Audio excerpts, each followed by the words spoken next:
반갑습니다. 목요 라이브 대한사령의 사무총장을 맡고 있는 이완영입니다. 오늘 이 시간은 우리가 그동안 많이 이야기되어 왔던 서경의 순임금에 관련된 내용을 여러분들께 전해드리고자 합니다. 원전 강독인데 여러분들 많이 아시는 사건동호에 대해서 많이 들어보셨을 겁니다. 하지만 많은 책에 이제 사건동호에 대해서 우리 역사가 하는 분들이 한 번씩 말을 합니다. 그 부분에 대해서 왜곡이 이루어진 것다 이렇게 말씀하시는데 전체적인 맥락이 안 잡히기 때문에 대부분 언급에서 그치고 실제 그 문장이 무엇을 뜻하는지 그런 부분에 대해서는 대단히 좀 해석이 미비한 부분이 많습니다. 여러분들이 잘 아시는 서경에 대한 책은 너무너무 많이 나와 있죠. 여러분들 고전으로서 사서경 중에 하나가 이제 서경인데 보면요, 이 서경에 우리 고조선 당군의 실체가 있다는 내용을 아는 분들은 알까요? 보면요, 대부분 모릅니다. 그리고 이제 사기, 여러분들 사마천 사기, 이는 한가람에서 나온 겁니다.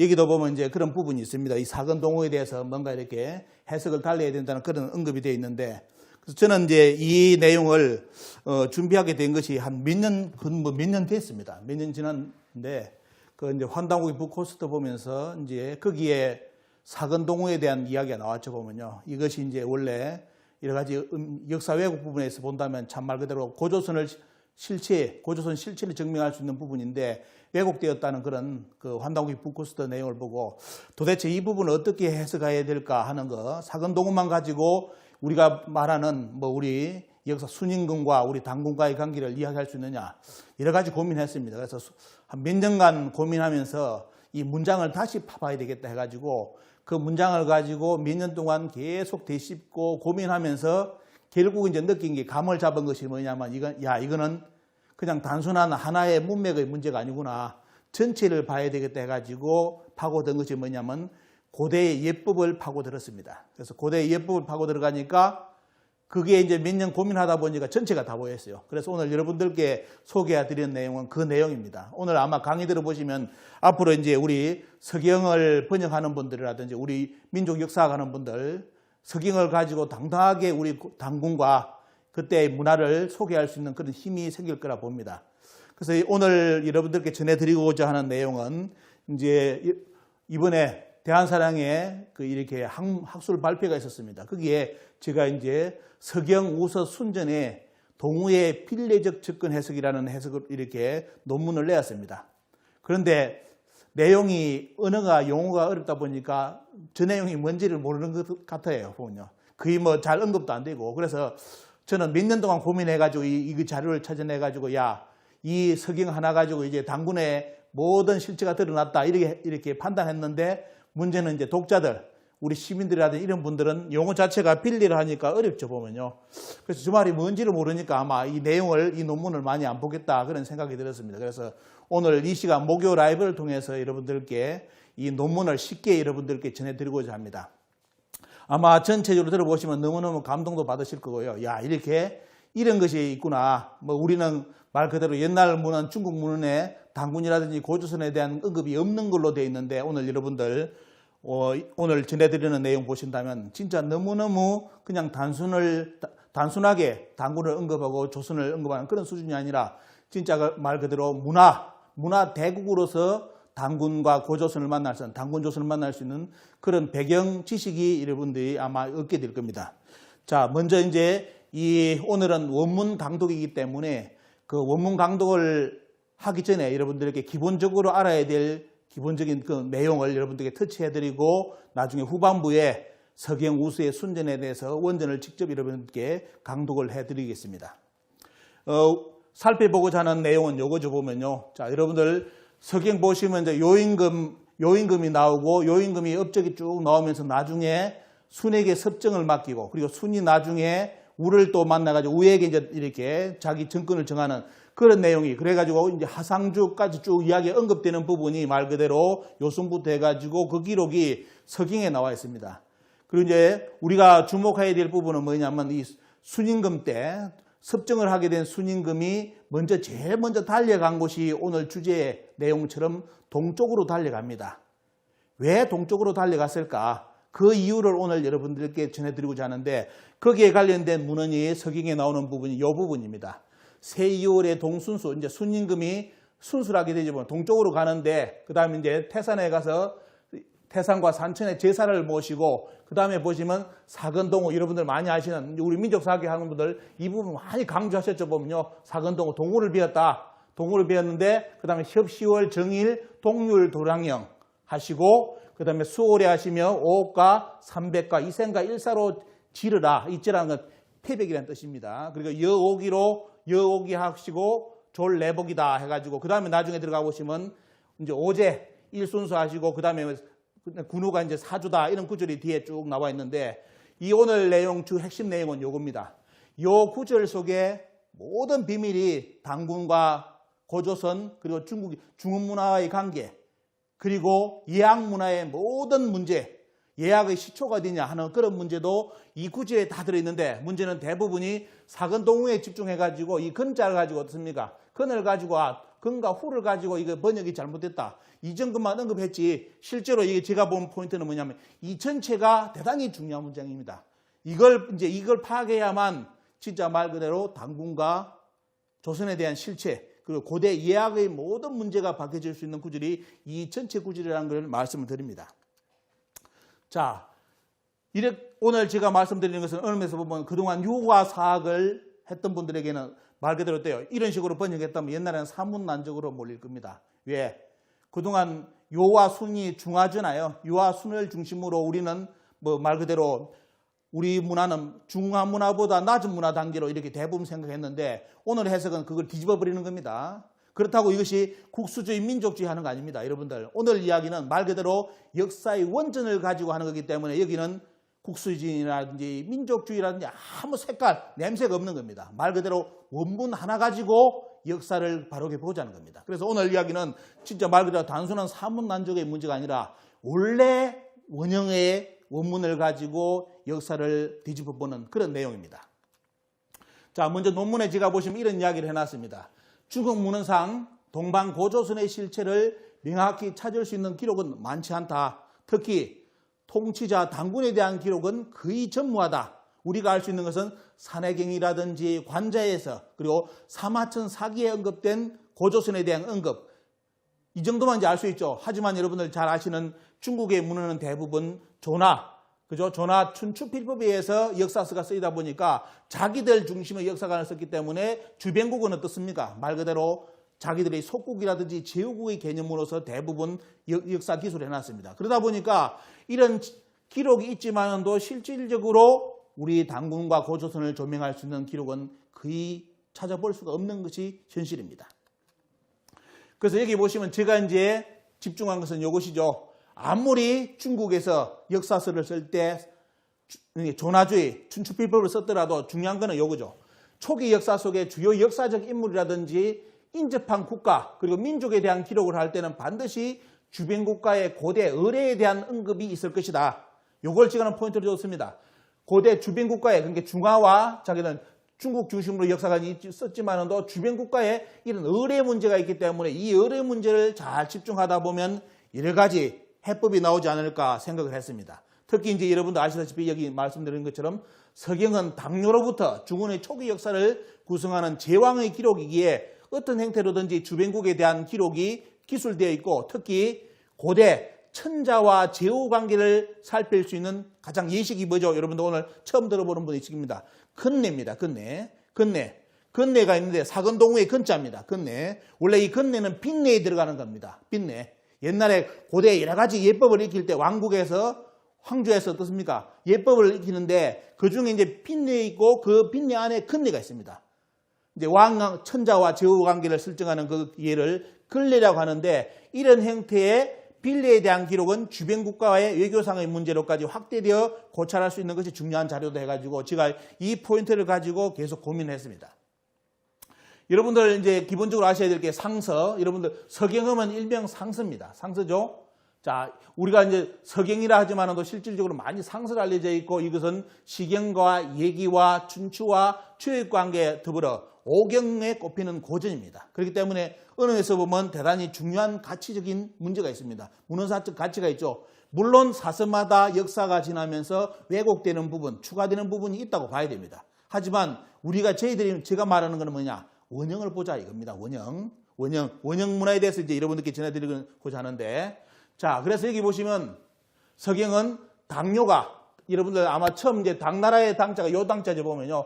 원래 요임금이 세운 나라가 당이고 순임금이 세운 나라가 우입니다. 그리고 우임금이 세운 것이 한나라죠. 그래서 대부분이 잘 모르죠. 당뇨 우순을 잘 모릅니다. 순임금, 요임금, 순임금은 아는데 요임금의 나라가 당이고 순임금의 나라가 우라는 것을 잘 모릅니다. 대부분. 이렇게 역사에서는 당뇨 우순으로 이야기합니다. 그리고 이제 한나라를 세우는 우에게 섭정을 맡기는 과정을 통해서 요순후의 정권 이양의 역사를 기술화했으며 하상주로 이어지는 중원 초기 역사의 중요 왕조사를 기록하는 문헌이 바로 서경입니다. 이걸 가지고 이제 그러면 당연히 요순 하상주가 나온다면 어떻습니까? 동일시대는 그때 동방은 어느 나라냐? 여러분도 아시다시피 바로 당군조선이 있습니다. 그러면 틀림없이 요순 하상주 기록에 뭐가 등장한다? 주변국에 대한 기록을 써야 하기 때문에 고조선에 대해서 타치를 할 수밖에 없습니다. 그런데 문제는 타치를 했지만도 춘추필법에 의해서 어떻습니까? 이게 수천 년간 역사적으로 왜곡이 되어버린다는 거예요. 해석을 할 때. 그래서 오늘 언어에서 보면 오늘 여러분들께 전해드리고자 하는 것은 뭐냐? 2000년 만에 바로 오늘 말씀드리는 서경, 우서, 순전에 있는 그 아까 보여드렸던 그 내용을 2000년 만에 뒤집는 겁니다. 요번에 새롭게 해석을 하는 겁니다. 그 내용이 저의 논문의 주 요지였습니다. 자, 여러분들 현존 역사에 대해서 상식을 알아야 되니까 그냥 단순하게 고조선 주장하면 안 되죠. 중요한 것은 문헌과 고고학입니다. 문헌과 고고학을 항상 생각해야 되기 때문에 먼저 여러분들께 고고학으로 말한다면 홍산문화 발굴, 고조선의 실존 여부는 홍산문화라든지 BC 2400년 전에 하가점 하청문화 성과, 그리고 위영자문화라든지 이 연구를 통해서 고조선의 실존은 증명되었습니다. 벌써 청동기도 당군조선 이전의 청동기가 이쪽 지역에서 다 발굴됐습니다. 하지만 한국의 사학계는 아직까지도 그 내용을 국사교과서에 넣지 않습니다. 고고학을 주장하면서도 고고학적인 증명 자료가 다 나왔는데도 언급을 하지 않고 지금도 우리 국민들에게 당군 신화를 가르치고 있습니다. 자, 고고학적으로는 고조선에 대한 것은 모든 증명이 되고 있다. 특히 이제 하가점 하청 문화의 단계인 홍산문화 후기의 우화량이라든지 성자산 유적, 능은 유적 등에서 드러난 당시의 큰 사회적 변혁은 고조선의 건국사와 밀접한 관계에 있는 것으로도 밝혀지고 있다 해가지고 여러분들 논문을 보신다면 나중에 한번 꼭 이렇게 여기에 관련된 내용을 꼭 공부를 해보시기 바랍니다. 이쪽 지역 문화는 요서 쪽의 문화입니다. 요서 지역은 말 그대로 요서 지역에 나오는 이 문화만으로도 어떻습니까? 충분하게 고조선의 실존성 여부, 당군 이전의 문화권까지 나오기 때문에 실존성은 다 증명이 됩니다. 고고학적으로. 하지만 여기에 대해서 지금 우리나라 한국사학에서는 그동안 당군 신화라고 가르쳤기 때문에 이 내용을 국민들에게 안 알리고 있습니다. 특히 홍산문화라든지 요서 지역의 문화가 한국사의 고대 영역이 아닌 것처럼 학술 대회를 하고 국민들에게 어필을 하고 있는 것이 지금 우리 대한민국의 국사학계 현실입니다. 그러다 보니까 말 그대로 동북공정을 당해가지고 북한 지역까지를 고대 중국의 역사 영역으로 이번에 넘겨줬습니다. 이것이 동북공정이죠, 보면요. 자, 고조선에 대한 고고학적인 말씀을 드리고, 이것이 여러분들 내몽골 자치구에 있는 적봉시 오황기로 들어가는 길목에 있는 성자산 산성입니다. 여러분들. 산성을 이제 중국에서 이제 복원시키고 있죠. 이게 여러분들 고조선과 그 이전의 문화권이 여기서 다 나옵니다. 그리고 특히 이게 성자산 산성 꼭대기에 있는 것이 뭐냐면 바로 원형재단. 여러분들 홍산문에서 볼 수 있는 원형재단이 여기에 성자산 산성 저 상층부에 있습니다. 여러분들 이렇게 동그란 게. 그래서 이게 결국은 뭐냐? 이것은 고조선 이전의 문화권입니다. 고조선 이전의 문화권. 이런 문화 흔적을 이런 역사적 발굴을 통해서 우리는 역사학계에서는 어떻습니까? 다 찾아내고 있죠. 아이러니하게 중국의 역사학자들이 당군조선의 실존이라든지 고조선의 실존을 고고학적으로 증명하고 있는 상황입니다. 한국의 역사학계는 고고학이 나오는데도 부정하려고 하고 있는 것이 한국의 사학계의 현실입니다. 자, 특히 여기 보시면 중국의 역사가 중국 사람들이 왜 홍산문화라든지 여기에 하가점 하청에 이렇게 주목을 하느냐. 자, 중국의 역사는 가장 중요한 것이 뭐냐. 공화 원년이라는 부분이 있습니다. BC 841년. 이 BC 841년은 뭐냐면 사마천이 사기를 쓰면서 정식으로 기록한 연대입니다. 서주의 여왕이 나오죠 보면 연대기가 여기가 봉기해가지고 정변으로서 세계 최초의 공화 체제를 이뤘다 해가지고 자기들이 그렇게 해석해가지고 이때부터 BC 841년이 실질적인 기록의 역사다 이렇게 주장을 해왔죠. 이전의 역사는 어떻습니까? 그 이전의 역사는 대부분 그렇기 때문에 신화로 치부를 해왔는데 문제는 뭐냐? 홍산문화라든지 하가점 하청문화를 이런 문화를 발굴하면서 이제 중국은 하상주 시대의 구체적인 연대를 확정을 하였습니다. 확정을 했고요. 그리고 홍산문화의 최고의 근자인 곽대성 교수의 스승인 고고학계의 소변기 교수는 요서문화를 통해서 고문화의 시기인 홍산문화를 바탕으로 고성 시기의 하가점 하청 시대에서 고국인 하상주 어떻습니까? 시대로 발전 단계를 거쳤다는 모델을 제시해가지고 결국은 국가 단위 문화권에 대해서 중국 학자들에 대해 당군조선에 대해서는 실존은 어떻습니까? 당군이란 말만 안 할 뿐이지 그 역사 유적을 국가 단계로서 다 이야기할 수 있는 그런 체제를 학술을 다 정립을 했습니다. 자, 우리 국민들은 우리 이 내용을 모르고 있죠. 대한민국 국민들은. 그러니까 지금도 곰과 호랑이 마늘 쑥 이야기를 하는 겁니다. 지금 대한민국 국민들이. 자, 그리고 여기 보시면 문헌상 고대 예학의 기록은 다른 여러 문헌과 연계에 고찰하면 국가 간 인물 간의 관계를 설정할 수 있다 해가지고 제가 포인트를 여기 여쭤보면요. 그래서 여러분들 먼저 내용 원문 강독하기 전에 여러분들께 또 말씀드리는 것이 바로 예학 문화에 대해서만 언급을 하고 들어가겠습니다. 고대 예라는 것은 오래로서 이끌어집니다. 길래, 가래, 빈내. 오늘 여기 말씀드리는 이 제후와 천자와 제후가의 관계의 근내는 바로 여기 빈내에 들어 있습니다. 빈내에 들어가 보시면 여기에 뭐가 있다? 천자와 제후간의 예법이 이야기되어 있습니다. 그것을 근래랍니다. 자, 빈내, 군내, 흉내 등을 통해서 오래를 뭐냐면 중국에서 뭐냐면 고대 예라고 합니다. 예고 그 다음에 보면 그 중에 여기 나오죠. 빈내에는 천자, 제후의 관계가 설정된 근내가 있다. 근내는 천자를 배아라는 제후의 예법이다. 이게 나옵니다. 그래서 여러분들이 근자에 대해서 강조를 많이 하지만 어떻습니까? 오늘 여러분들 원형을 본다면 이 그 근에 대해서 그 사근동우의 근은 단순한 그냥 상위자를 높이는 그런 차원이 아니라 오늘 제가 여러분들 소개해드린 것은 예법으로서 근리를 소개해드릴 겁니다. 어디에요? 바로 빈내에 속하는 천자와 제후간의 관계의 예법입니다. 자, 먼저 이 내용을 말씀드리죠. 그 다음에 보시면 자, 여기 나오죠. 보면 예법은 어떻게 되느냐. 오늘도 여러분들 말씀드리겠지만 이런 예법, 예학이라든지 문화의 시초는 어디냐. 여러분들 오늘 이것도 소개하고 들어갈 겁니다. 자, 중원 예학의 문화는 당요, 요임금, 순임금, 하우시 그리고 상탕의 시대를 거쳐서 주나라 시대 때 주례로서 집대성이 됩니다. 이 주례를 가지고 어때요? 중국의 모든 정권이 바뀌더라도 왕조가 바뀌더라도 이 예법을 가지고 국가 체제의 모든 예학의 문화가 만들어지죠, 보면요. 그래서 이게 초기 형태에 만들어지는 과정. 요임금, 순임금, 하우시, 그 다음에 때요. 상탕을 거쳐서 주나라 때 모든 예가 집대성이 되는데, 근데 문제는 뭐냐? 오늘 여러분 보셔야 될 것이 요순 때, 그리고 하우시 때, 그때 우리는 당군조선이었잖아요, 보면요. 이 관계를 설정을 통해서 오늘 여러분들께 예학의 시초가 어디서 왔는지를 또 말씀드릴 겁니다. 자, 중원의 초기 역사에서 시대를 거쳐 의례가 주례로 집대성, 명문화되면서 그 후에 중원 대륙의 국가들은 그것을 기본 틀로 치국과 대국가의 외교 관계를 운영을 했다. 이렇게 제가 말씀을 드립니다. 자, 그리고 이제 여기 보시면 예문에서 제가 예에 대해서 이제 제가 이 책을 읽은 것은 뭐냐면 이 예학을 찾아내기 위해서 주례를 읽고 의례 그리고 예기를 분석을 해가지고 이 3내에 나오는 근례를 제가 분석을 했습니다. 자. 그리고 이제 빈내에 관련된 역사를 말씀드리겠습니다. 빈내 안에 근례가 있다고 말씀드렸죠. 자, 선진, 이거는 진나라를 이야기합니다. 진나라 이전의 천자와 제후간의 결속을 다지는 조건제도라 말합니다. 우리가 말하는 딱딱하더라도 꼭 알아야 됩니다. 고대 문화에서 조건제도는 지난 이후로는 주변국가의 관계를 중시하는 책봉체제로 바뀝니다. 자, 초기 이거 잘 알아두셔야 됩니다. 자, 선진 이전의 시대는 뭐다? 천자와 제후간의 조건제도고, 자, 그 다음에 어때요? 진나라 그리고 한나라 이후로는 뭐다? 조건제도보다는 책봉제도. 나중에 조선이 책봉을 받으러 가잖아요, 보면요. 왜? 국력이 딸려가지고 힘이 약하니까 중국에 가서 뭡니까 보면 저를 왕으로 임명시켜 주십시오. 그거 하잖아요. 그게 말하는 이게 책봉제도입니다. 이게.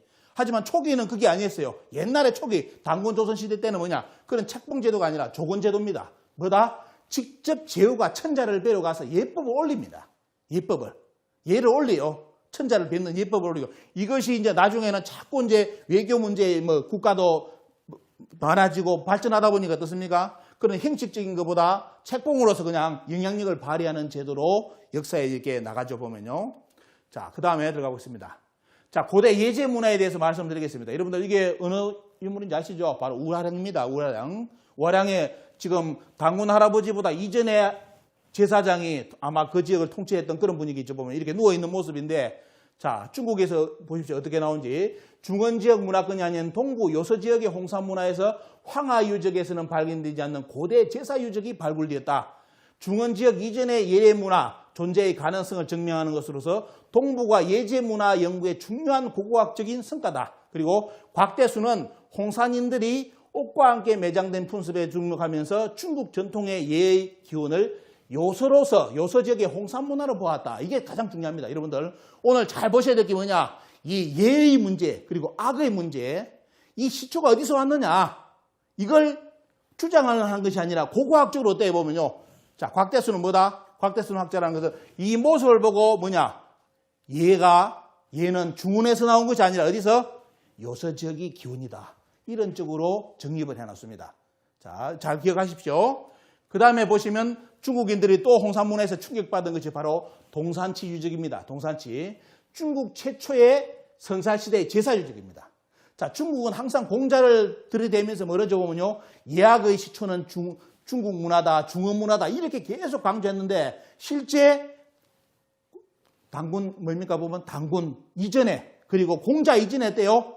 그 예학의 문화, 제사의 문화의 모든 근원이 어디서 들어가느냐? 동북아시아, 바로 홍산 지역에서 나옵니다. 특히 여러분들 아셔야 되는 게 바로 동산치 유적하고 우화량 유적이죠. 여기서 자기들이 말하는 예학의 문화, 제사의 문화의 모든 시초의 문화가 이쪽에서 나오죠 보면요. 지금까지 나온 발굴상 성과는 그렇습니다. 그래서 가장 이런 시기에 제사 유적이고 그래서 중국인들이 관심을 가지죠. 여기 보시면 동산치 유적에 보시면 뭐가 나옵니까 보면 자, 한 콘에서 나온 것처럼 이게 자, 상고시대, 중국의 상고시대 사회, 전통문화사, 사상사, 종교, 건축사, 미술사에 중대한 영향을 미친 부분이 바로 이 동산치 유적에 여기에 유적으로 그대로 드러나 있고 여러분들 여기 재단이 좀 보면요. 재단이라든지 이제 과거 이제 제천문화라든지 이런 모든 문화의 원형이 동산치에 있더라. 자, 그리고 또 어디 있습니까, 여러분들?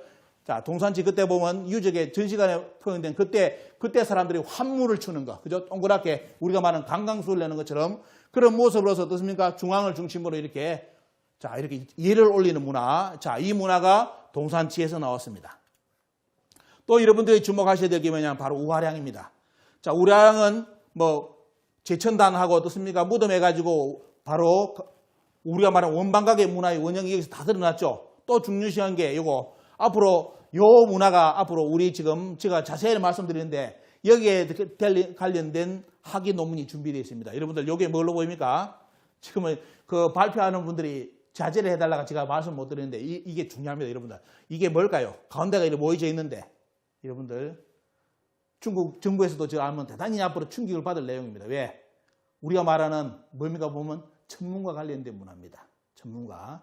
고조선 이전에 우리가 지금 뭐 오성치료에 대해서 환단곡이 쭉 이야기 들어봤잖아요. 여러분들 이 문화는 어때요? 우화량 문화는 그 고조선 이전의 문화입니다.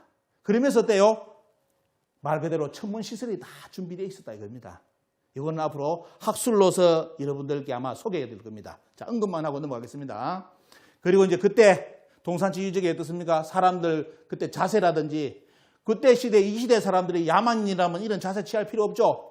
그죠? 머리도 뭐 더 푸르해지고 짐승처럼 다니고 있었겠죠. 이거는 여러분들 어떻습니까? 지금 이 시대 사람들도 이렇게 자세 잡기는 대단히 어떻습니까? 어렵습니다. 그죠?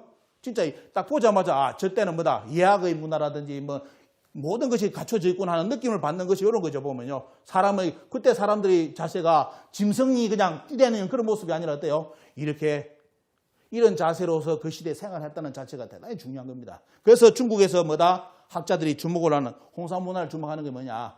중화 문화의 제사, 예학의 문화의 시초가 어디다? 바로 동방이라는 겁니다. 바로 동북아시아. 그런데 문제는 뭐냐? 정작 그 주인공의 문화를 가지고 있는 한국인들이 어떻습니까? 이것을 인식하지 못하고 있다는 겁니다. 중국 문화에 아르신 것처럼 지금도 없대요. 그렇게 인식하는 분들이 대부분이죠, 보면요. 자, 여기 보시면 제가 본격적인 말씀드립니다. 중원의 요선우와 요서 지역으로 비정되는 동쪽의 동화의 빌리를 통한 접근. 제가 이걸 말씀드리죠, 오늘. 오늘 중요한 인물의 포인트는 순과 바로 동우죠 보면요. 두 순과 동우의 만남을 통해서 고대사를 완전히 새롭게 이번에 드러내는 겁니다. 그리고 이제 고대 한국의 4만의 시발점인 고조선에 대해서 접근할 수 있는 연구가 이루어질 것이다. 이렇게 조망을 합니다. 오늘 발표가. 그리고 여러분들 항상 우리가 이제 많이 이야기되죠. 예학의 선진 문화. 많이 들어보셨죠 보면요. 오늘 아까 앞에 들었죠. 예학의 선진은 여러분들 중국 학자들이 지금 어디로 보고 있다? 지금까지는 중국 문화, 공자를 내세워가지고 중국 문화가 자기들 예학의 선진 문화라고 아시아에 이런 쪽으로 강조를 했는데 홍산 문화가 발굴되면서 어때요? 그 예학의 문화의 선진이 어디다? 동북아시아. 고조선 이전에 벌써 홍산 시기, 우리로 한다면 배달국 시기 때 어떻습니까? 벌써 예학이 정립되었다고 이야기하는 겁니다. 그래서 여기 보시면 우리가 항상 예학을 이야기하는데 항상 예학의 시작은 제천입니다. 제천. 하늘에 제사 지내는 것부터 원래 어때요? 이 문화로부터 예학은 시작됩니다. 그 제천 문화는 선왕과 조상의 제례 문화로 확대되었고 어느 나라의 각골문 속에 전례라든지 명칭은 이미 은대 때 제천을 바탕으로 의례 문화가 있었다는 것을 의미한다. 그리고 주대에 이르러서 주나라 때에 이르러서 의례 제도는 이미 상당히 완비될 정도다. 아까 앞에 말씀드렸죠. 요순 하상주를 거치면서 주나라 때 모든 의례 제도가 정립이 됩니다. 그리고 그 정립된 문화를 가지고 중화문화의 모든 어때요? 문화가 계속 그 문화 속에서 틀을 잡고 나가죠. 대신 뭐다? 민족이 교체되면서 나라를 바꾸잖아요. 하지만 그 문화는 그 문화 속의 틀 속에서 계속 이어져 갑니다. 자, 여기서 이제 예의 문화는 여러분 잘 아셔야 될 게 왜 예학 문제가 중요하냐. 봉건 정치에서 예는 상하 좀비의 계급 사회와 질서를 유지하는 수단입니다. 그래서 예는 뭐냐? 가장 중요한 것이 뭐냐면 예의 본질은 구분입니다. 구분이고 관계를 설정하는 것이 예입니다. 그리고 또 따라오는 것이 뭐죠? 예가 오면 반드시 따라오는 것이 악입니다. 악은 뭐냐면 백성들을 하나 되게 하는 것이 악입니다. 지금 우리가 음악, BTS 이야기하잖아요. BTS 음악이 좋은 이유가 뭡니까 보면 여러분들 여기 정의를 본다면 딱 들어맞죠 보면요. 이 시대에 어떤 음악이 필요하냐, 그죠? 코로나 시대 때 어떤 음악을 전 세계 사람들이 이야기하느냐, 어떤 것을 원하느냐 나오잖아요. 악은 백성을 하나 되게 하는데 목적이 있는 거. 이 주제로 노래를 만들어가지고 부르는 것이 지금 최고가 되는 겁니다. 그죠? 자, 그래서 예학 문화의 정립은 고대 국가와 사회의 안정적 구조를 위해서는 최우선 정립 과제로서 예와 악이 정권이 바뀌면 어떻습니까? 나라가 바뀌면 이것부터 바로 잡습니다. 예와 악을 바로 잡죠 보면요. 자, 이걸 말씀드리고요. 자, 그런데 여러분들 항상 언급되는 내용, 논어의 선진편에 보면 공자의 이 한마디가 지금까지 모든 유학자들을 혼돈에 빠뜨리고 헷갈리게 만듭니다. 그죠? 자, 공자가 있으면 예학의 문화도 공자죠. 그죠? 하지만 공자가 정의한 예학은 이렇게 나왔습니다. 선진의 예학은 야인이냐. 예학의 선진 문화는 어디다? 야인으로부터 왔고 후에 어때요? 후진의 예학은 군자인데 문제는 뭐냐? 이게 또 말도 안 되는 앞뒤가 안 맞는 이야기죠 보면요. 어떻게 예학 문화라는 것은 아까 말한 것처럼 제가 정리했죠. 예와 악은 뭐다? 구분과 하나됨이죠 보면요. 예학 문화는 이 문화가 왜 어떻게 야인으로부터 와요? 야인은 속된 말로 우리가 말하는 야인은 바바리안이라 해가지고 속된 말로 아무 문화 자체가 없는 걸로 되어 있는데 그런 야인 속에서 어떻게 예학 문화가 나옵니까? 상하가 구분되고 백성이 하나 되고 그런 문화 자체가 나올 수가 없죠. 이게 말 자체가 뭐냐 뜻이. 그죠? 왜 공자는 이런 표현을 했을까? 그러면서 자기는 어떻습니까? 자기가 있는 그룹된 것은 뭐냐면 군자. 중화문화는 마치 군자인 것처럼 하면서도 나중에 자기는 어디를 선택하느냐? 선진, 야인의 문화를 선택하겠다고 이렇게 나옵니다. 이게 앞뒤 안 맞는 말이죠. 그래서 여러분들 논어편을 읽어보시면 어때요? 논어편에 해석한 사람들 꼬라지를 한번 보시죠. 전부 다 이게 스스로가 말이 안 되니까 별하별 말을 갖다 붙여요. 이 선진가 뭐다. 선진이란 말은 그런 말 뜻이 아니다. 뭐 별하별 이야기, 선배라는 뜻이다. 별 이야기를 합니다. 하지만 여러분들 용어 자체만 본다면 어때요?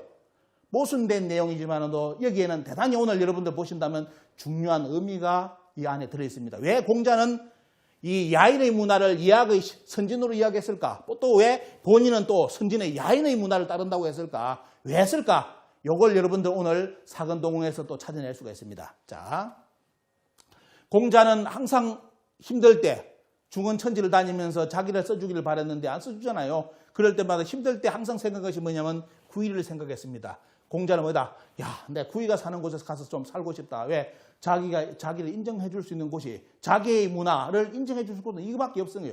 그죠? 구이족의 문화.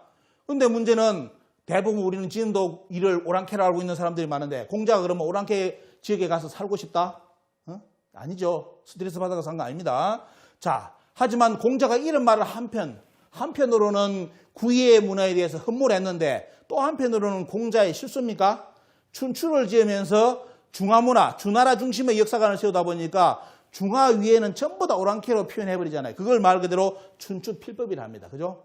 공자가 그 춘추를 지으면서 뭐냐면 중원의 주변국가에 대한 문화를 어떻습니까? 완전히 오랑캐 문화로 만들어버리는 그게 공자의 아마 일대의 실수이면서 주변국에 가장 많은 영향을 미치는, 안 좋은 영향을 미치는 문화가 됐을 겁니다.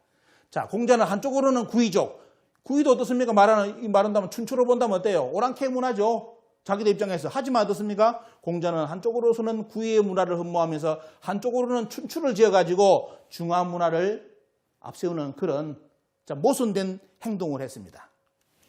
이렇게 된 이유가 뭐냐? 자, 이 이유는 정확하게 짚은 사람은 누구냐면 저는 맹자라고 봅니다. 맹자가 뭐냐면 공자의 도는 뭐다?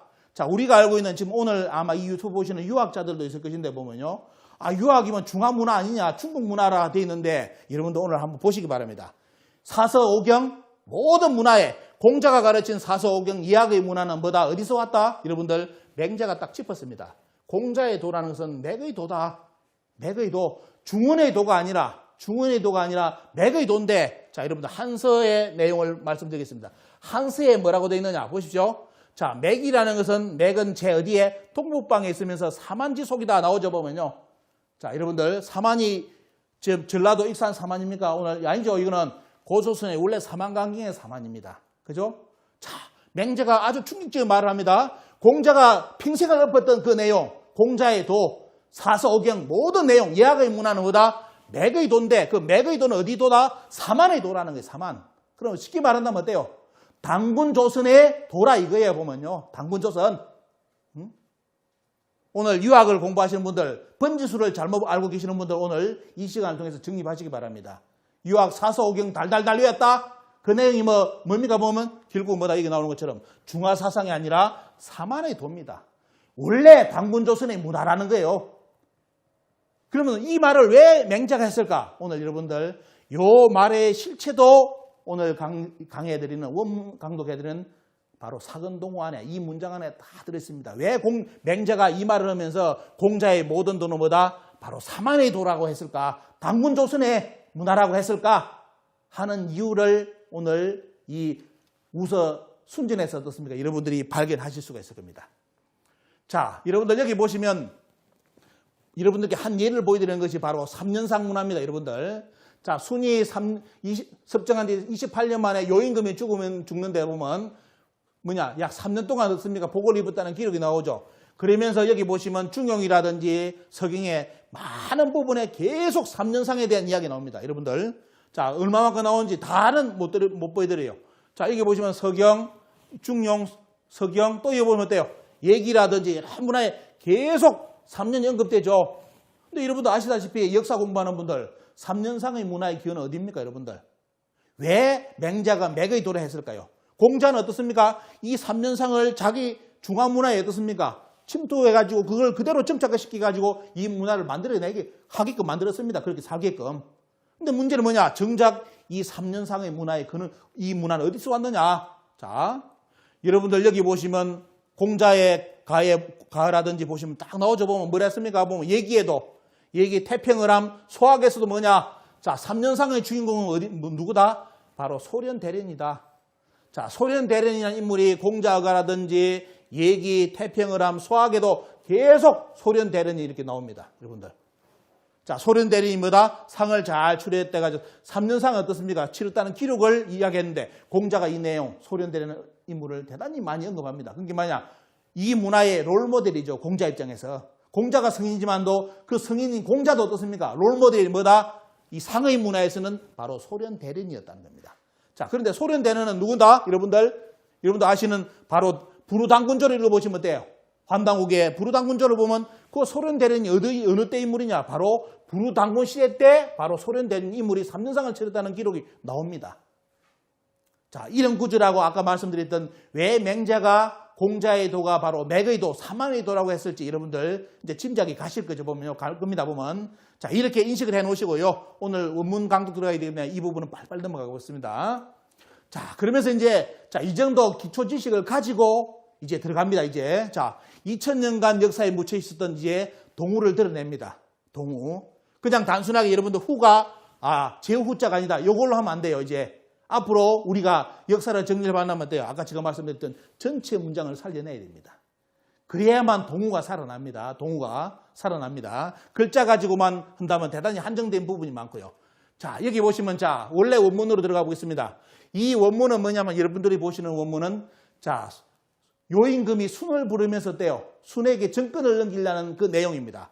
재활, 격아, 그죠? 자, 요임금이 순임금인데, 여순아, 순사고운한데 내 은이 고가적이 삼재이니 여척 제외라. 너를 뭡니까 보면, 요가 순을 불러서 여러 가지 이제 일을 시켜보잖아요. 시켜보면서 3년을 시켜봤는데 뭐냐? 요임금 마음에 들었습니다. 야, 이제 괜찮다 해가지고 어떻습니까? 이제 대권을 주려고 하는 거예요. 그대가 제위에 오르도록 하라 합니다. 이게 여척 제위입니다. 내가 너한테 제의를 주겠다 하니까 뭐냐냐? 순이 양우덕 덕으로서 사형을 해가지고 불사 제의를 받지 않았다는 겁니다. 그런데 문제는 뭐냐면 나중에 서경 번역하신 분들 책들 다 읽어보면 돼요. 틀림없이 순이 덕으로서 사형했다고 돼 있는데 이 뒤에 모든 문장을 어떻게 번역해버리냐? 순이 천자가 됐다는 가정을 가지고 모든 번역을 하다 보니까 사근동우가 역사 속에 이렇게 어떻습니까? 없어져 버린 겁니다. 뜻이 자체가. 왜? 지금 원래 문장 순이 어떻습니까? 사근동우 동우를 뵙기 이전의 문장이에요. 자, 어떻게? 요가 순한테 제의를 넘기려고 하는데 순이 양우덕 덕으로서 사형을 해가지고 불사 받지 않았다. 그러니까 어때요? 정월 상일에 수정원 문제 해가지고 이 뭐냐? 이제 제의를 준다는데도 안 받으니까 어떻게 하느냐? 요임금이 그러면 내 대신 섭정을 해랍니다. 섭정. 황권을 주는 것이 아니라 대신 섭정을 하게 해요. 왜? 요임금이 어떻습니까? 나이도 들고 하니까 그때 또 비가 많이 오거든요. 홍수가 들거든요. 그래서 이거는 젊은 사람이 뛰어야 되기 때문에 어떻습니까? 순을 시험해가지고 순에게 넘기는데 정월 상일에 수정원 문조해가지고 어떻습니까? 섭정을 이제 맡기는 겁니다. 그런데 틀림없이 섭정으로 나가는데 대부분 여러분들 서경책 읽어보면 어떻게 번역했느냐? 섭정이 아니라 천자권을 받은 걸로 해석을 다 해놨습니다. 그러다 보니까 나중에 사근동으로 어떻습니까? 앞에서 해석을 잘못했기 때문에 뒤에가 밀리고 해가지고 나중에 어때요? 동우가 제후로 밖에 만들 수밖에 없습니다. 논리 자체가. 왜? 순이 천자에 올라가 버렸다고 했기 때문에 그럴 수밖에 없잖아요. 하지만 여러분들 오늘 원문 보시니까 어떻습니까? 순은 중운의 천자권을 요로부터 받지 않았습니다. 이거 기억하시고요. 나중에 받는 장면 말씀드리겠습니다. 자, 받지 않고, 자, 이렇게 해가지고, 그 다음에 뭐냐면, 자, 섭정을 하는데, 제일 먼저 하는 것이 뭐냐면, 제성기 옥형하사, 그 다음에 칠정을 어떻습니까? 먼저 점검을 하고, 그 다음에 뭐냐? 자, 섭정을 하는데, 먼저 어떻습니까? 성기 옥형은 여러분들 기본적으로 아실 겁니다. 자, 칠정을 정하면서, 제일 먼저 또 하는 것이 뭐냐면, 어디로 가느냐? 마침내, 사류 상제, 상제께 뭐죠? 예를 올렸다는 거예요. 제사를 모시는 거죠. 천자는 옛날에 천자는 반드시 뭘 해야 됩니까? 제일 먼저 해야 될 것이 상제께 신고식을 해야 돼요. 신고식을 하는 내용인데 거기서 보시면 돼요. 마침내라는 뜻입니다. 이게 사근동우의 사자가 요 사자예요. 드디어 기쁨을 이렇게 오 마이 갓 이런 내용처럼 어때요? 야, 내가 드디어 하느님을 봤다 하는 것처럼 그때 붙이는 용어가 사자예요. 그래서 사근동우의 사자도 그 사자입니다. 드디어 마침내 내가 동우를 만났다? 동우를 찾아갔다? 아니라 어때요? 사가 붙었기 때문에 드디어 마침내 내가 동우를 배웠다. 이렇게 번역이 되어 있는데 2000년간 번역은 어떻게 했습니까? 순이 제후를 동방의 제후들을 만나러 갔다. 이렇게 번역했습니다. 엉망이죠 보면요. 자, 사료 상제하시면 그 다음에 어때요? 제사 지내는 모습입니다. 제사 지내고 뭘 어떻게 하죠? 이제 자기가 섭정을 해야 되기 때문에 인사를 어떻습니까? 자기가 인사 중심에 서가지고 자기가 잡아야 되잖아요. 그래서 뭘 하느냐? 여기 보시면 이제 군우를 보시면 다 사람들을 모읍니다. 자, 사학을 모으고 군목들을 다 모으는데 그래가지고 나중에 어때요? 집 오서, 여기는 오서는 뭐냐면 여러분들 아시다시피 오서는 뭐냐면 나중에 보시면 옥을 이야기하는데 공무백자남이라든지 그 말 그대로 옛날에 벼슬의 레벨들이 있죠 보면요. 그걸 이제 표현하는 것이 오서입니다. 자, 그런 계급들의 사학과 군목들을 다 모아가지고 이제 순위, 정권을 어떻습니까? 섭정하니까 자기 중심의 청정체제를 만드는 부분이 요거예요. 그러면서 나중에 그 사람들 돌려보낼 때 어떻습니까? 다시 바로 설을 돌려줬다, 옥을 돌려줬다는 기록이 나오죠 보면요. 이렇게 하면서 이제 나름대로 순위 어떻습니까? 바로 섭정하자마자 자기 중심 체제를, 인사 체제를 만들어냅니다. 자, 이러면서 뭘 해야 됩니까? 순위. 자, 인사를 잡았으면 자기 중심지에서 찾아 다스리는 걸 해야 되겠죠. 하지만 여러분들 다음 장면은 뭐냐? 순위. 그냥 제자리에 앉아 있는 것이 아니라 제일 먼저 달려가는 것이 어디냐? 오늘의 주제. 동쪽으로 달려갑니다. 동쪽으로. 자, 상제 하느님을 비해가지고 신고식도 했고, 그 다음에 뭐냐? 앉아서 제후를 불러놓고 어떻습니까? 제후들을 불러놓고 공후백전하면 어떻습니까? 위를 다시 정해주고, 그 다음에 뭐예요? 정치라는 것이 아니라 제일 먼저 하는 것이 뭐냐? 그때는 홍수가 나왔고, 홍수가 나왔기 때문에 현장을 점검하는 부분도 있지만도 더 중요한 거, 동쪽을 먼저 달려간다는 거. 자, 동쪽을 달려가는데, 그때 여러분들 황하의 물길 흐름을 말씀드리겠습니다. 자, 요순우 시대를 동시대로 봐야 되겠죠? 그때 여러분들 보신다면 이게 산동반도입니다. 보면 여기 발해만 아니고 여기에 보시면 요서 쪽이 쭉 나오죠. 보면요. 자, 보시면 요즘은 이제 고고학이 발전해가지고 옛날에 해수면의 위치, 물길의 위치까지 다 찾아냅니다. 그래서 그냥 단순하게 여러분들 역사 중국책 보면서 황하물이 지금 이리 흐르기 때문에 지금의 황하를 기준으로 역사를 번역한다면 대단히 오류를 범해요. 자, 여기 보시는 것처럼 어때요? 자, 이것이 황하의 물길의 흐름입니다. 여러분들 잘 보시기 바랍니다. 황하의 물길의 흐름인데, 자, 여기는 어때? 뭐라 나옵니까? 우가 나오죠. 그러니까 우가 나오면 순임금, 우임금 때의 황하의 물은 여러분들 어디로? 이쪽으로 빠졌습니다. 쭉 흘러서 요리 갔죠. 요리 흘러갔고, 지금의 황하의 물줄기는 어디로 여러분들 흐릅니까? 여러분들. 자, 제일 늦은 게 요죠. 요 색깔은 어디입니까? 요겁니다. 요거. 옛날에 우리나라 단군 조선 시대 때 요임금, 순임금, 우임금 때 황하의 물은 요리 흐렸다가 계속 그때 홍수가 범람하면서 지금 어디까지 바뀌어버렸다? 요리 흐르다가 지금 어때요? 요리 흐르고 있습니다. 그리고 이건 어때요? 이건 해수면의 위치예요. 옛날에 여기가 다 육지였다. 이것도 거짓말이에요. 보시면 어때요? 옛날에는 여기는 어떻습니까? 여기 보시면 시대별로 또 구분해놨습니다. 여기 다 바다였습니다. 바다에 있는데 지금 어떻게 됐다? 지금은 요만큼이 육지로 나온 겁니다. 그러니까 고고학은 이렇게 나옵니다. 자료가. 그래서 이런 걸 가지고 그 시대의 역사에 대해서 해석을 해봐야 되는데, 옛날에 오늘 우리가 보는 포인트는 여기죠. 바로 요임금, 순임금, 우임금 때의 황하의 물은 요때 지금의 황하의 요리 흐른 것이 아니라 요쪽으로 흘렀다. 이거 이제 먼저 참고를 해보시고 그때 내용을 한번 머릿속에 한번 그려보시기 바랍니다. 그때 등장하는 인물이 여러분들 바로 요순우입니다. 나라 이름은 당우하죠. 유학에서는 뭐냐? 요임금, 순임금, 우임금이 아주 선양을 했답니다. 그죠? 여러분들. 하지만 오늘은 주제에 다룰 건 아니지만도 왜 요임금에서 순임금이고 그 다음 우임금으로 선양을 했다면 한 나라 이름이면 되지 왜 나라 이름을 당으로 했다가 우로 했다가 하로 바꿉니까? 여러분들 나라 이름을 바꾼다는 자체는 선양 체제가 아니라는 겁니다. 그죠? 나라 간판을 바꿔버렸잖아요. 이걸 그래서 뭐냐? 가장 쉬운 걸 본다면 뭐냐? 요순우는 뭐다? 본다면 이건 선양 체제가 아니라 국가의 간판 자체를 바꿨기 때문에 뭔가 보이지 않는 뒤에 문제가 있다. 이거 이제 여러분들 생각해 보시고 다음에 이 문제를 말씀드리겠습니다.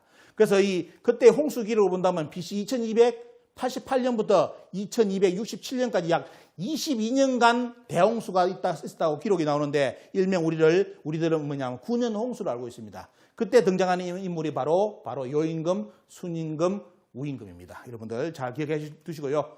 자, 이제 본래 내용 들어가 보겠습니다. 자, 보십시오. 그 다음 이제 순임금이 어때 보면요. 자, 자기 친정 체제를 이제 정립하고 난 뒤에 제일 먼저 어디로 달려간다? 동쪽으로 달려갑니다. 어디에? 새 2월에 동쪽으로 가잖아요. 동순수의 동쪽으로 가서 어디에?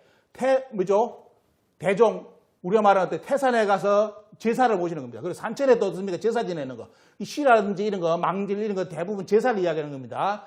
제사를 지내고, 그 다음에 어디 가냐면 사근동후. 마침내 동후를 그냈다 했는데 대부분 해석이 어떻게 했다? 대부분 마침내 동방의 제후를 천자인 순이 만나러 갔다. 이렇게 해석을 100% 다 해놨습니다. 지금까지. 다 이래 되어 있는데 여러분들 오늘 이제 근래를 본다면 이것이 바로 잡히겠죠. 그러면서 협시울하고 정이라고 동률도랑형, 그 다음에 수오래, 오옥, 삼백, 이생, 일사지, 그 다음에 어때요? 여옥이, 졸래복. 대부분 이제 우리 민족 사관하는 분들이 참 많이 연습 이제 찾아내가지고 사근동호에 대해서 문장이 조금 이게 바로 잡아야 된다. 그 다음에 협시월, 정일, 동률도랑형 이 부분도 잡아야 된다. 이까지 언급한 분을 제가 봤습니다. 참 그분 많이 생각을 많이 하셨어요. 그런데 이런 부분은 이 부분에 대해요. 이 부분은 말 그대로 맹탕입니다. 똑같이 2000년 유학자들이 번역한 거 그대로 다 해놨다. 그러다 보니까 어때요? 이 전체의 맥락에 남긴 이 의미, 이게 뭘 뜻하는지를 우리가 지금까지 잡아내지 못했습니다. 하지만 오늘 여러분들 근래를 본다면 어때요? 오늘 멋진 하여튼 최고의 번역이 이루어질 겁니다. 앞으로 모든 서경 번역은 말 그대로 우리는 이 번역을 가지고 어떻습니까? 접근한다면 진짜 우리 단군조선의 모든 면목을 드러낼 수 있는 그런 이제 해석이 나올 수 있다고 봅니다. 자, 2000년 동안 어떻게 해석했는지 보여드리겠습니다. 자, 보시기 바랍니다. 사근동우, 그 다음에 협시월, 정일, 동률, 도랑형, 수오래, 오래를 딱 갖다 줘. 옥, 300, 이생, 일사. 이거는 조금 더 해석을 하나하나 해드리겠습니다. 여옥이, 졸래복이다 해가지고 2000년 동안 해석은 이렇게 했습니다. 마침내 순이 동쪽 제후들을 만나 계절, 월, 일의 역을 바로잡으셨고 악률과 도량형을 통일하시고 올해 5가지 홀, 3가지 비단, 2가지 삼진성, 1가지 죽은 짐승, 그리고 일반인들은 포물의 제도를 정리하셨다. 5가지 홀만은 끝난 뒤에 되돌려 주셨다. 이렇게 번역해놨습니다. 여러분들 대부분 2000년 동안 해석 보면 가장 어때? 오역이 이 부분이에요. 요 부분. 졸래복을 해석을 못해가지고 뭐다? 옥을 받았으니까 뭐다? 5억을 받았으니까 5억을 돌려주는 것이 졸래복이다. 이렇게 거의 100% 해석을 다 해놨습니다. 하지만 여러분들 근래를 본다면 절대로 그렇게 해석이 안 됩니다. 근래를 가지고 본다면 자, 끝난 뒤 되돌려 주었다. 이거 다 오역입니다. 2000년 동안 이렇게 해석해갖고요. 자, 두 번째 형을 받겠습니다. 자, 두 번째 형은 뭐냐면 원래 뭐냐면 이 문장 사근동우하고 그 다음 다가오는 바로 와야 될 문장이 5억 300 이생 일사가 이쪽으로 올라와 줘야 되는데 이 문장은 어떻습니까? 앞뒤 문맥이 안 맞습니다. 안 맞는데 그래서 유학자들이 보니까 뭐다? 이 말이 안 된다.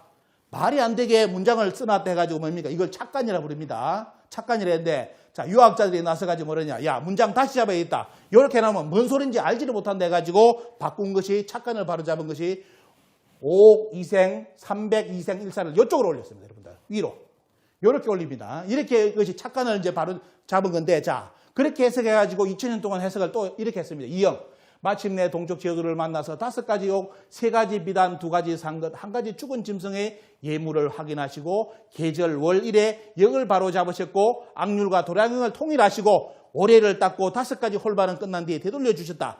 주체가 누굽니까 여러분들? 순이죠. 순을 가지고 순이 마치 누구를 제후를 만나가지고 하나하나 어떻습니까? 야 와봐 내하고 맞춰 이런 식으로 했다는 식으로 해석을 2000년 동안 해온 겁니다.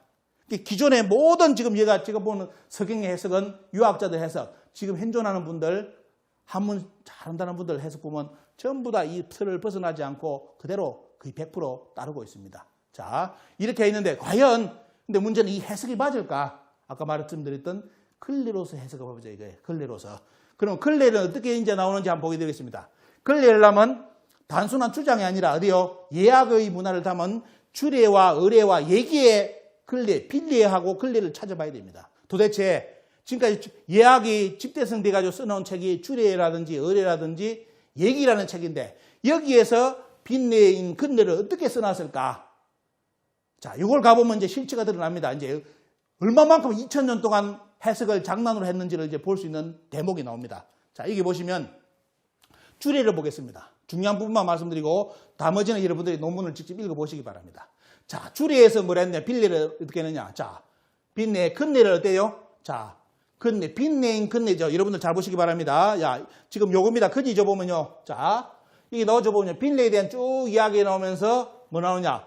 이 근례, 앞부분 다시 말하겠습니다. 빈례에 근례가 들어가는데 근례는 뭐라 했죠? 천자하고 제후 간의 관계를 설정하는 것이 근례입니다. 자, 여기에 뭐가 나오느냐면 바로 주례에서 어떻습니까? 제후가 봄에 천자를 뵙는 것을 근이라고 여름에 뵙는 것을 종이라 부르고 가을에 뵙는 것을 근이라 부르고 겨울에 뵙는 것을 우다. 그래서 뭐냐면 근종, 근우가 어떻습니까? 계절마다 여름에 제후가 천자를 뵙는다면 어때요? 아, 종을 했다. 가을에 제후가 찾아갔다면 어때요? 기로 갈 때는 근이라고 씁니다. 근. 그 다음에 겨울에 갔다면 우를 부르죠. 이런 식으로 옛날에는 봄, 여름, 가을, 겨울 이렇게 언어를 달리해가지고 제후하고 천자의 관계 예법을 설정해놨는데 나중에 요거 초기는 하다가 돼요. 나중에 전부 다 어디로 통일돼 버리냐? 근으로 다 통일돼 버립니다. 그냥 봄에 갔든지 여름에 갔든지 전부 다 뭐라 부른다? 근으로 다 불러버립니다. 기로 갈 때도 근으로 다 부릅니다. 원래는 어때요? 계절 따라서 이렇게 하나 구분해가지고 써줘야 되는데 이거 못합니다. 조입니다. 조종 근우인데 어때요? 나중에는 근례로서 전부 다 통일이 되어버립니다. 언어로서. 자, 이거 점검하시고요. 그래야만 오늘 여러분들 실체를 볼 수 있습니다. 자, 의례에 보겠습니다. 의례에 보면 뭐가 나오느냐? 제후가 천자를 조건하기 위해서 왕성의 근규에 도착하면 천자는 사자를 보내 위로하고 제후는, 자, 기억하시기 바랍니다. 제후는 옥을 받아 예를 행한 후에 사자를 따라 조에 이른다. 이제 천자를 보러 가는 거죠, 보면요. 그 구절에 여기 나와 있습니다. 이거 기억하시고, 그 다음 또 뭐가 나오느냐? 당일, 조건 당일. 자, 제후가 천자를 보러 가는데 제후는 비와 명간을 쓰고 예를 행하고 규옥을 가지고 가서 천자를 뵙는다. 자, 여러분들 이거 기억하셔야 됩니다. 규옥은 나중에 보면 어때요? 아까 문장에서 오옥이라 표현된 겁니다. 오옥. 자, 오옥인데 규옥을 가지고 가서 천자를 뵙는다. 자, 천자가 조건을 허락하면 오른쪽 문을 통해 들어가. 예법이죠. 규를 내려놓고 절을 하고 그 다음에 어때요? 천자에게 규옥을 올린다. 천자가 규옥을 받으면 당위에서 내려와 동쪽에서 북쪽을 향해 두 번 절하고 당시 당위에 올라가 어떻습니까? 다시 당위에 올라가서 두 번 절하고 문을 낸다. 이러면서 어때요? 하나의 철저하게 어떻습니까? 제후가 천자를 뵐 때 하나 몸 하나하나 자체가 어때요? 전부 다 예예요. 이게 언제 예 보면요. 여러분들 바로 요임금, 순임금 때 우리나라 당군조 순시 때 예입니다. 보면 자, 이 오의 예의 원형을 여러분들 오늘 보는 건데 보면요. 이렇게 이제 나름대로 중국의 문헌에 예, 고대의 예를 이렇게 집대성해가지고 이런 식으로 바로 뭐다? 권리가 있다는 것을 기록해 놓은 문장이 요겁니다. 얘기 보겠습니다. 얘기에 보면 뭐가 나오냐? 제후가 천자를 뵙는 것을 근이라 부른다. 자, 정확하게 나와 있죠? 자, 사근동의 근은 뭐다? 제후가 천자를 뵙는 것을 근이라 부르고 천자의 직무는 뭐다? 천지와 사방과 산천, 오사에 제사를 지내는 것이 그 시대에 되는데요. 힘, 파워를 발휘하는 존재가 아니라 천자가 되면 뭘 해야 된다? 항상 천지, 사방, 산천, 오사에 제사를 지내는 것이 천자의 근본 업무입니다. 그 다음에 나중에 때요. 순이 5년마다 행한 순수의 목적은 사객에 제사를 올리는 것이다 해가지고 동서남북의 큰 어떤 산을 다니면서 뭐죠 보면요. 그 산신께 천재를 올리고 이런 모든 내용이 전부 다 뭡니까? 원래 그 당시의 천자의 직무입니다. 그런 기록이 어디 나와 있다? 여러분들 얘기에 그대로 나와 있습니다. 이렇게. 자, 보십시오. 자, 여러분들 포인트를 보시죠. 근이라는 것은 뭐다? 오늘 정확하게 이야기한다면 어때요? 근은 제후가 천자를 뵀을 때 한자를 뭐 써야 된다? 근을 써야 된다. 지금이야 뭐 만났다, 뭐 하면 영어로 뭐 미팅했다, 이래버리죠. 영어로는 도대체 이게 말이 안 되는 거예요. 영어를 하면, 제가 전에 이야기했죠. 아리랑 TV에 보면 뭐가 나옵니까? 기가 찬 게 뭐냐, 그, 궁중 드라마를 이야기하면서 뭐예요? 신하가 뭡니까? 왕한테 상감마마, 은혜가 하래와 같습니다. 이렇게 딱 하니까 영어 자막이 딱 나가요. 여러분들, 뭐라 나가겠습니까? 하래와 뭐 바다와 이게 영어로 번역이 되겠습니까? 번역이 어떻게 나가요? 밑에 아무리 미사어구가 많이 나가요. 왕에서도 은혜가 이렇다 하는데 영어는 너무너무 간단하게 흘러갑니다. 밑에 뭐래요? Thank you very much. 요게 영어입니다, 여러분들. 근데 그런 언어로서 이게 근이 비교가 되겠습니까, 여러분들? 그죠? 이렇게 언어는 동양에서는 언어 자체를 가지고 모든 언어를 이렇게 구분해 놨습니다. 이렇게 예법도 구분해 놨고요. 자, 그래서 여기 보시면 예기에 기록된 제후가 올리는 예물을 여러분 소개해 드립니다. 이런 걸 본다면 제가 느끼는 게 뭐냐면, 이 서경 공부하시는 분들, 그 문장만 공부했지, 관련된 문헌을 공부를 근 2000년 동안 안 했구나. 이걸 느꼈어요. 왜? 그게 관심도 없는 거고. 자, 그럼 여기에 보면 어때요? 얘기에 보면 뭐가 나옵니까? 예물에 있어서 천자는 창, 울금으로 담근 술입니다. 이거 하느님께 신께 어떻습니까? 창을 올리고, 제후는 어디에 천자한테 뭘 올리고요? 옥을 올립니다. 옥을 올리고, 경은 뭡니까? 새끼 양을 쓰고, 대부는 기러기를 쓰고, 사는 뭡니까? 그때 벼슬 사자가 나오는데 보면, 우리가 말하는 선비사자나, 사는 꿩을 쓰고, 서인은 예물을 필목을 사용한다 해가지고, 규정이 딱 있어요. 얘기에 이렇게, 이게 뭐냐? 예물, 폐물입니다. 폐백입니다. 폐백을 올릴 때, 천자는 뭐다? 신께는 창을 올린다. 제후는 규를 올린다. 경은 어떻습니까? 새끼양. 이걸 가지면서 예를 치른다는 거예요, 보면. 예를. 이것이 그대로 예기에 기록되어 있습니다. 그때 문헌 정리하는 거 여러분들 기록 보십시오. 나오죠? 자, 양하고 뭡니까? 기러기하고 꼭 나오죠, 보면요. 자, 이러면서 규 나오죠? 규를 쓴다는 거 다 나옵니다. 자, 이렇게 쭉 나와 있고, 그 다음에 보겠습니다. 자, 그리고 나중에 보시면 또 뭐가 나오냐면, 천자는 5년에 한 번 제후를 직접 찾는다라는 기록이 쭉 나옵니다. 여기 보시면. 얘기에 보면, 제후가 천자를 배울 때 매년마다 누구를 보내고? 대부를 보내고, 그죠? 그 다음에 3년마다 경을 보내가지고 천자를 뵙게끔 만들고 5년마다 또요. 5년에 한 번씩은 천자가 직접 현장을 와서 이렇게 제후를 본다. 그런 기록이 나와 있는데 나중에 여러분들 원문을 이제 여기 오늘 원문을 공부하시다 보면 이 문화의 원형이 어디서 왔는지를 여러분들 오늘 아실 겁니다. 자, 이 문화가 중국 문화의 천자 문화로서 자리 잡는데 이 중원의 천자 문화가 나중에 어디서 온 것이다? 오늘 사건동원 속에서 다 나옵니다. 사건동원 속에서. 자, 이런 문장이 이렇게 쭉 기록되어 있는 거 소개해 드리고요.